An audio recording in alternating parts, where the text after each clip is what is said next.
BBG Amaravati ventures లో Mahashivratri bumper offer 15 రోజుల్లో full payment చేస్తే plot registration free. For more details contact 04069032244. అందరికీ నమస్కారం. నేను స్వరూపపట్లపల్లి. Welcome to Suman TV. చరిత్రలో ఎప్పుడూ లేని విధంగా రికార్డు స్థాయిలో బంగారం, వెండి ధరలు పెరిగిపోతూ ఉన్నాయి. 24 క్యారెట్స్ 10 గ్రాముల బంగారం ఏకంగా 1,80,000 రూపాయలకి చేరుకుంది. ఇంకొక వైపు కేజీ వెండి ధర 4,25,000 రూపాయలకు చేరుకుంది. ఈ రేంజ్ లో వెండి, బంగారం ధరలు పెరుగుతూ ఉండడంతో ఇప్పుడు అల్యూమినియం, జింక్, కాపర్ గురించి పెద్ద డిస్కషనే నడుస్తూ ఉంది. ప్రస్తుతం నాతో పాటు ఉన్నారు stock market analyst Nagendra Sai గారు. ఆయనతో మాట్లాడదాం. నమస్తే నాగేంద్ర సాయి గారు. నమస్తే అండి. ఈ రేంజ్ లో బంగారం, వెండి ధరలు పెరిగిపోతూ ఉండడంతో గంటకి కూడా అందరిలో టెన్షన్ అనేది మొదలైంది. ముఖ్యంగా కస్టమర్లే కాకుండా ట్రేడ్ వర్గాలు కూడా ఆందోళన చెందుతూ ఉన్నాయి. దీనికి ప్రధాన కారణం ఏంటి? వెండి, బంగారం ధరలు ఎందుకు ఇలా పెరిగిపోతున్నాయి? $2,600 నుంచి గోల్డ్ బాగా పెరుగుతుందని చెప్పి మనం చాలా వరకు ప్రెడిక్ట్ చేయగలిగాం. అంటే $4,500 దాకా గోల్డ్ పెరగచ్చు అని ఒక అంచనా ఉండేది. But majority of the research agencies కానీ అందరూ కూడా మేబీ $4,500 దాకా గోల్డ్ పెరగచ్చు అనేది ఔన్స్ బంగారం మనం ఇంటర్నేషనల్ మార్కెట్స్ లో మాట్లాడుకుంటాం కాబట్టి అలా అనుకున్నాం. బట్ ఈ $4,500 నుంచి $5,500 కి $1,000 జంప్ అనేది నో వన్ హాస్ ప్రెడిక్టెడ్ అండి. అంటే గోల్డ్, సిల్వర్ ఈ స్థాయిలో పెరగవచ్చు అనే అంచనా గతంలో ఎప్పుడు కూడా లేదు. అంటే ఎంత పెరిగిన స్కోప్, ఎంత పెరిగిన దాఖలాలు కూడా. ఎందుకు ఒక్కసారిగా ఎంతగా పెరుగుతుంది అంటే ఇప్పుడు జియో పొలిటికల్ టెన్షన్స్ అంటాం. అంటే ప్రపంచవ్యాప్తంగా చాలా ప్రాంతాలు, ఇప్పుడు యుఎస్ అనుకోండి, యుఎస్ అంటే ఇరాన్ తో ఇష్యూస్ ఉన్నాయి, రష్యాతో ఇష్యూస్ ఉన్నాయి, యూరోపియన్ యూనియన్ తో ఇష్యూస్ ఉన్నాయి. వాటిని జియో పొలిటికల్ టెన్షన్స్ అంటాం. ఇవి కాకుండా ట్రేడ్ సంబంధించిన ట్రేడ్ వార్, ఆయనకు డొనాల్డ్ ట్రంప్ అధికారంలోకి వచ్చిన తర్వాత యుక్రెయిన్ తో ఇష్యూస్ ఉన్నాయి, రష్యాతో ఇష్యూస్ ఉన్నాయి, చైనాతో ఇష్యూస్ ఉన్నాయి, అండ్ పక్కనున్న కెనడా అనుకోవచ్చు, బ్రెజిల్ అనుకోవచ్చు, ప్రతి దేశంతో కూడా, ప్రతి కాంటినెంట్ తో కూడా ఆయన గొడవలు పెట్టుకొని టారిఫ్ వార్ ఆయన ప్రకటిస్తూ వచ్చారు. పరోక్షంగా కూడా ఇలాంటివన్నీ కూడా గోల్డ్ కి దోహదపడతాయి. ఎందుకంటే గోల్డ్ ఎప్పుడు పెరుగుతుంది అంటే గతంలో మనం చరిత్ర చూసుకుంటే ఏదైనా యుద్ధాలు జరిగినప్పుడు, ఏదైనా ఆర్థిక అనిశ్చితి జరిగినప్పుడు, లేదా గ్రేట్ డిప్రెషన్, రెసిషన్ అంటే పూర్తి స్థాయిలో ఆర్థిక క్రమశిక్షణ కట్టుదాటిపోతుంది, యుద్ధాలు విపరీతంగా జరుగుతున్నాయి, ఏ కరెన్సీ కొనుగోలు చేసినా కూడా, ఏ కరెన్సీ మన దగ్గర ఉన్నా కూడా వాటికి విలువ ఉండదు అనుకున్న టైంలోనే మనకు గోల్డ్ బాగా పెరుగుతూ వచ్చింది. కాకపోతే ఇప్పుడు అలాంటి సినారీ ఎక్కడా లేదు.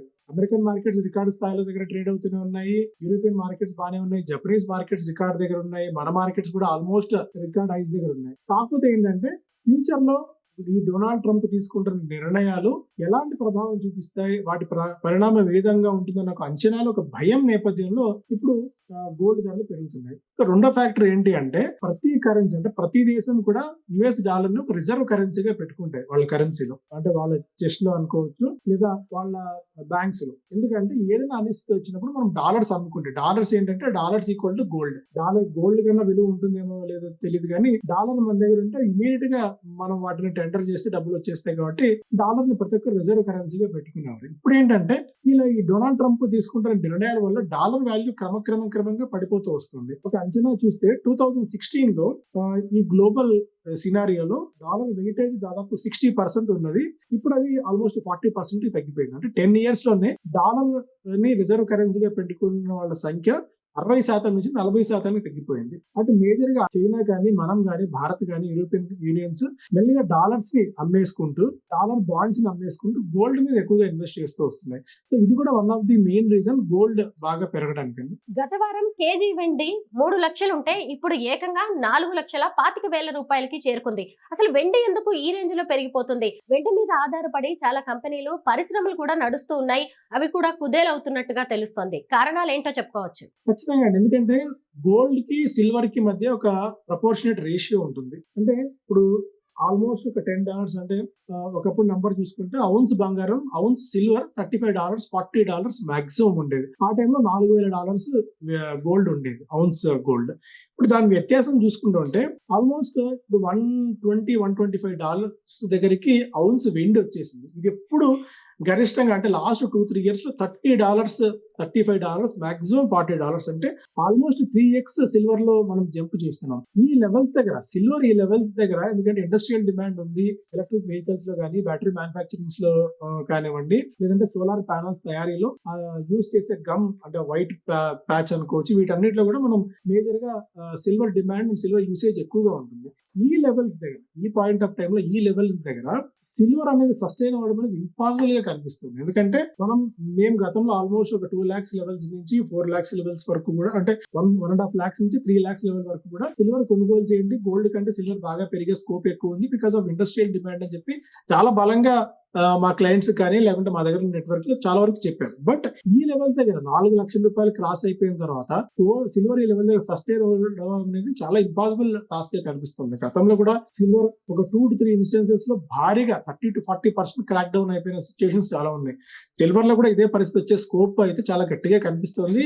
మీరు అన్నట్టు ఈ లెవెల్స్ దగ్గర అంటే సిల్వర్ అవసరమే ప్రతి ఇండస్ట్రీకి, అంటే చాలా వరకు ఇప్పుడు నేను చెప్పిన ఇండస్ట్రీలో. అండ్ దాదాపు ఒక 5-6 నెలల వ్యవధిలో 3 రెట్లు ఎక్కువ రేట్లు పెట్టి ఆ ఇండస్ట్రీ సస్టైన్ అవ్వడం అనేది చాలా ఇంపాసిబుల్ అండ్ హ్యూమంగస్ టాస్క్ గా కనిపిస్తుంది. సిల్వర్ ఈ లెవెల్స్ దగ్గర సస్టైన్ అవుతుంది, సిల్వర్ ఈ లెవెల్స్ దగ్గర నిలబడుతుంది అనేది మాత్రం చాలా డౌట్ గానే కనిపిస్తుంది. నాకైతే మాత్రం ఫ్రెష్ గా ఏదైనా ఇన్వెస్ట్ చేయాలన్న థాట్ ఉంటే మాత్రం సిల్వర్ జోలికి పొరపాటును కూడా వెళ్ళకండి. ఎందుకంటే గోల్డ్ పరిస్థితి వేరు, సిల్వర్ పరిస్థితి వేరు. గోల్డ్ ఏంటంటే ప్రతి రిజర్వ్ బ్యాంక్, ఇప్పుడు మన దగ్గర ఎలా అయితే రిజర్వ్ బ్యాంక్ ఆఫ్ ఇండియా ఉందో, ఆ చైనాలో కానివ్వండి, ప్రతి కంట్రీలో ఒక అపెక్స్ బ్యాంక్ అనుకుంటాం రిజర్వ్ బ్యాంక్ లాంటిది. వాళ్ళు గోల్డ్ ని పెద్ద ఎత్తుగా కొని టన్నుల కొద్ది బంగారం కొని వాళ్ళు వాల్స్ దాచుకుంటారు. కాబట్టి ఏదైనా డిమాండ్ అండ్ సప్లై ఇష్యూ వచ్చినప్పుడు, ఏదైనా అనిశ్చిత ఆర్థికంగా వచ్చినప్పుడు గోల్డ్ అమ్ముకుంటే ఈజీగా ఉంటుంది. బట్ కేజీల కొద్ది సిల్వర్ ని పెట్టుకోవడానికి, టన్నుల కొద్ది సిల్వర్ ను పెట్టుకున్నా సరే వాటిని మేనేజ్ చేయడానికి, లేదా సిల్వర్ కి అంత వెయిటేజ్ గానీ అంత వాల్యూ గానీ ఉండదు. గోల్డ్ కంటే సిల్వర్ పడే ఛాన్సెస్ చాలా ఎక్కువ ఉంటాయి. సో అందువల్ల సిల్వర్ లో పెట్టుబడులు పెట్టాలన్న థాట్ ఉంటే మాత్రం ఇమీడియట్ గా ఉపసంహరించుకోవాలని చెప్తానండి. బంగారం వెండి ధరలు పతనమయ్యే అవకాశం ఉంది, భారీగా పడిపోతాయి అనే వార్తలు కూడా వినిపిస్తున్నాయి. నిజంగా అలా జరిగే అవకాశం ఉందా? ఈ టైంలో గోల్డ్ అండ్ సిల్వర్ కొనవచ్చా? ఇన్వెస్ట్ చేసే అవకాశం ఉందంటారా ఈ టైంలో? సో మేబీ ఆన్సర్ చెప్తే చాలా మంది తిడతారేమో, నెగిటివ్ కామెంట్స్ ఏమైనా పెడతారేమో. ఎందుకంటే నిజమే చెప్పండి. ఒక పాయింట్ ఆఫ్ టైం లో అంటే $4,000 దగ్గర నుంచి ఉన్నప్పుడు ఈ లెవెల్ లో కూడా కొనొద్దు అని చెప్పి అప్పుడు ఆ స్టాండ్ అయితే మారలేదు. అంటే ఇంటర్నేషనల్ మార్కెట్స్ లో బంగారం ధరలు ఎంత పెరిగినా కూడా సో దేనికైనా సరే ఇన్వెస్ట్మెంట్ లానే చూడాలి అండి. అంటే ఒక సామెత కూడా ఉంది, పరిగెట్టే గుర్రాన్ని ఎక్కడానికి ట్రై చేయకండి అని చెప్పి. సో గుర్రం పరిగెడుతున్నప్పుడు మనం దాన్ని ఎక్కాలని చూస్తే కింద పడిపోతాం. సో ఇప్పుడు కూడా ఇంత ఇన్వెస్ట్మెంట్ మనం చేస్తున్నప్పుడు మనం పెట్టే రూపాయికి రిస్క్ ఎంత, రివార్డ్ ఎంత అనేది మనం మేజర్ గా చూడాలి. మనం రూపాయి పెడుతున్నామంటే రిస్క్ తీసుకుంటున్నాం, కొద్ది గొప్ప ఎంత రివార్డ్ ఉండాలి. రూపాయి పెడితే అట్లీస్ట్ ₹1.5 రివార్డ్ ఉండగలిగితే ఆ రూపాయి పెట్టినందుకు మనకి ఏదైనా ప్రయోజనం ఉంటుంది. ఇప్పుడు మనం రూపాయి పెడుతున్నప్పుడు దానికి రిస్క్ ఎంత ఉంటుంది అనేది, దానికి రివార్డ్ ఎంత ఉంటుంది అనేది మనం చెప్పడం కష్టం. ఎందుకంటే ఆల్రెడీ బాగా పెరిగిపోయింది. ఇంత పెరిగిన తర్వాత ఇంకా ఎంతవరకు పెరుగుతుందంటే మాత్రం అసలు ఎవరి వల్ల, అంటే ప్రపంచంలో ఏ అనలిస్ట్ కూడా సిల్వర్ ఎంత పెరుగుతుంది అని చెప్పి ఎవరు ఊహించలేకపోయారు.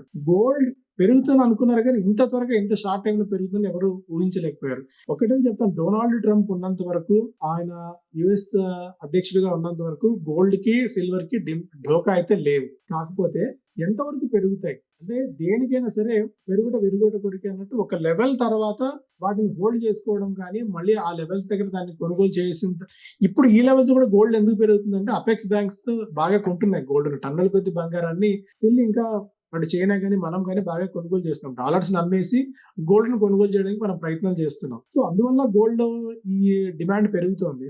ఎవరైనా గోల్డ్ లో ఇన్వెస్ట్ చేయాలి అంటే మాత్రం ఈ లెవెల్స్ దగ్గర భారీ ఎత్తున, అంటే ఇక్కడ నుంచి దాదాపు మనకి 2 లక్షలు అయిపోతుంది, 2.5 లక్షలు అయిపోతుంది గోల్డ్. ఇప్పుడు ఈ రోజు కొనకపోతే మళ్ళీ అసలు మనం కొనగలమో లేదో, fear of missing out, FOMO అన్న థాట్ లోకి మాత్రం గోల్డ్ లోకి వెళ్ళకండి. గోల్డ్ అయితే ఖచ్చితంగా ఇన్వెస్ట్మెంట్ చేయండి.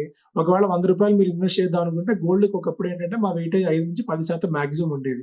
ఇప్పుడు ఆ గోల్డ్ వెయిటేజ్ 10 నుంచి 20% పెరిగింది. అంటే మీ దగ్గర 100 ఉంటే ₹20 వరకు మాక్సిమం మీరు గోల్డ్ లో ఇన్వెస్ట్ చేయొచ్చు, కానీ అంతకు మించి అయితే చేయకండి. ఒక సిప్స్ రూపంలో ఈటీఎఫ్స్ గోల్డ్ ఈటీఎఫ్స్ కానీ సిల్వర్ ఈటీఎఫ్స్ కానీ కొనుగోలు చేయండి, కానీ ఒకేసారి లంసంగా గోల్డ్ అయితే పెట్టకండి. ఈ పాయింట్ ఆఫ్ టైం లో ఖచ్చితంగా సిల్వర్ పెరుగుతాయి, బట్ ఎంతవరకు పెరుగుతాయి అనేది చెప్పడం కష్టం. పడిపోతాయి అంటే సిల్వర్ లో మాత్రం ఖచ్చితంగా ఒక గట్టి సెల్లింగ్ అయితే వచ్చే ఛాన్సెస్ చాలా కాన్ఫిడెంట్ గా నేను చెప్పగలుగుతున్నాను. సిల్వర్ అయితే భారీగా పడే ఛాన్స్, అంటే ఎవరు యాక్సెప్ట్ చేసినా ఎవరు యాక్సెప్ట్ చేయకపోయినా, అంటే జనాలు తిట్టుకోకపోయినా కొన్ని ఎకానమిక్స్ ని బాగా స్టడీ చేసే వాళ్ళని, ఎకానమీని బాగా స్టడీ చేసే వాళ్ళకి, గత చరిత్ర తెలిసిన వాళ్ళకి ఇది ఎంతవరకు నిలబడగలదు, ఎంతవరకు సస్టైన్ అవ్వగలదు అన్న ఒక థాట్ తో మేము ఉంటాం. కాబట్టి సిల్వర్ అయితే నిలబడడం కష్టం ఈ పాయింట్ ఆఫ్ టైంలో. గోల్డ్ పడితే మేబీ ఒక 10% మాక్సిమం పడచ్చేమో, కానీ ఇక్కడ నుంచి గోల్డ్ అంత క్రాక్ ఒకప్పుడు మాదిరి 90,000కి 80,000కి వచ్చే అవకాశం గోల్డ్ అయితే లేదు. అదైతే కాన్ఫిడెంట్ గా చెప్పగలను. మేబీ గరిష్ట స్థాయి దగ్గర మేబీ ఇక్కడ నుంచి ఒక 25,000-30,000 మాక్సిమం గోల్డ్ లో కరెక్షన్ వస్తే రావచ్చేమో, కానీ అది కూడా భారీ ఎత్తున వస్తే బట్ గోల్డ్ కంటే సిల్వర్ లో కరెక్షన్ వచ్చే ఛాన్సెస్ ఎక్కువ ఉన్నాయండి. గోల్డ్ అండ్ సిల్వర్ కి ఆల్టర్నేటివ్ గా అల్యూమినియం, జింక్, కాపర్ కనిపిస్తూ ఉన్నాయి. వీటిని ఎప్పుడు ఎలా కొంటే మంచిది?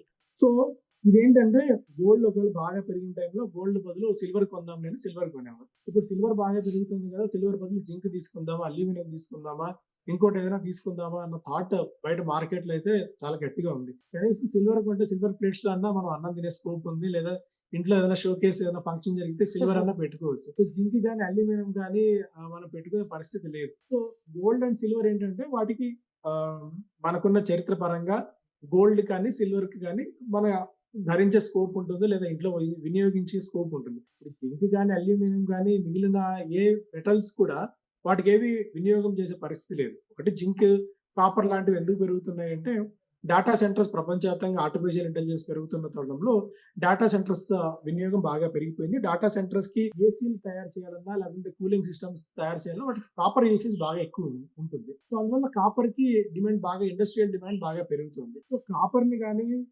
ఇలా వీటిని కానీ అల్యూమినియం ని కానీ ఇలాంటివి కొనుగోలు చేయాలంటే గ్రోస్ అయి ఉండాలి మార్కెట్ లో. అంటే పోస్ట్ గ్రాడ్యుయేషన్ లాంటిది మార్కెట్స్ బాగా ఆరితేరి వీటి మెటల్స్ అసలు ఎందుకు పెరుగుతాయి, మెటల్స్ వినియోగం ఎక్కడ ఉంటుంది, ఏ దేశంలో మెటల్ వినియోగం బాగా పెరుగుతుంది, చైనా గురించి అవగాహన, చైనాలో మెటల్స్ వినియోగం గురించి అవగాహన, అలాంటి అంత డీప్ డౌన్ అనాలిసిస్ చేయగలిగినప్పుడు మాత్రమే ఈ సిల్వర్ లో మిగిలినప్పుడు జింక్ కానీ అల్యూమినియం కానీ కాపర్ కానీ వీటిలో ఇన్వెస్ట్ చేయాలి. కానీ ఎవరో చెప్పారు ఇక సిల్వర్ తర్వాత next gold is copper or next gold is silver అన్న మాట మార్కెట్స్ వినిపిస్తుంది. కాబట్టి వాటిలో కొంటే మాత్రం ఇరుక్కుపోయే ప్రమాదం ఉంటుంది. ఎప్పుడైనా సరే ఈ మెటల్స్ అన్ని కూడా ఒక సైకిల్ లాగా రన్ అవుతుంటాయి, బాగా పెరుగుతాయి, మళ్ళీ అదే టైంలో వెనక్కి కూడా వస్తూ ఉంటాయి.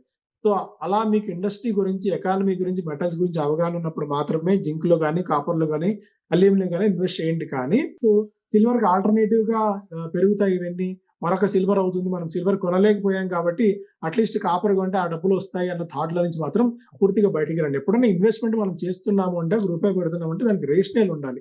ఎందుకు డబ్బులు పెడుతున్నాము, దానికి డిమాండ్ అండ్ సప్లై ఏదైనా ఉందా, ఫ్యూచర్ లో ఏమైనా సెక్టార్ బాగా పెరిగే స్కోప్ ఉందా, ఇలాంటివన్నీ మనం బేరీజ్ వేసుకొని పెట్టాలి. మెటల్స్ కి ఎంత ఉన్నా మాక్సిమం 10 to 20% మనం అలొకేట్ చేయగలగాలి. కానీ అంతకు మించి అలొకేట్ చేసుకుంటే రిస్క్ ఫ్యాక్టర్స్ అని గత చరిత్ర మనకు బాగా చెప్తూనే ఉంది. మీరు ఈక్విటీలో పెట్టండి, స్టాక్ మార్కెట్స్ లో పెట్టండి, మ్యూచువల్ ఫండ్స్ లో పెట్టండి. ఆ రోజు మీకు తెలిసిన కంపెనీ ఏదైనా స్టడీ చేయగలిగితే డైరెక్ట్ గా స్టాక్స్ లో ఇన్వెస్ట్ చేయండి. కానీ తలా తోక తెలియని ఈ demand and supply miss match ఉన్న ఈ మెటల్స్ సెక్టార్ లో ఎస్పెషల్లీ జింక్ కానీ అల్యూమినియం కానీ ఇలాంటి వాటికి మీరు జోలికి మాత్రం దయచేసి వెళ్ళకండి అని చెప్పి పదే పదే అలా ఆ థాట్ లో వాళ్ళందరూ నేను విజ్ఞప్తి చేస్తున్నానండి. ఇక మీదట బంగారం, వెండి ధరలు పెరగడమే తప్ప తగ్గే అవకాశాలు చాలా తక్కువగా ఉన్నాయని, వాటిని కొనాలా వద్దా అనేది మీ అవసరాన్ని బట్టి నిర్ణయం తీసుకోవాలని ఎక్స్పర్ట్స్ చెబుతున్నారు.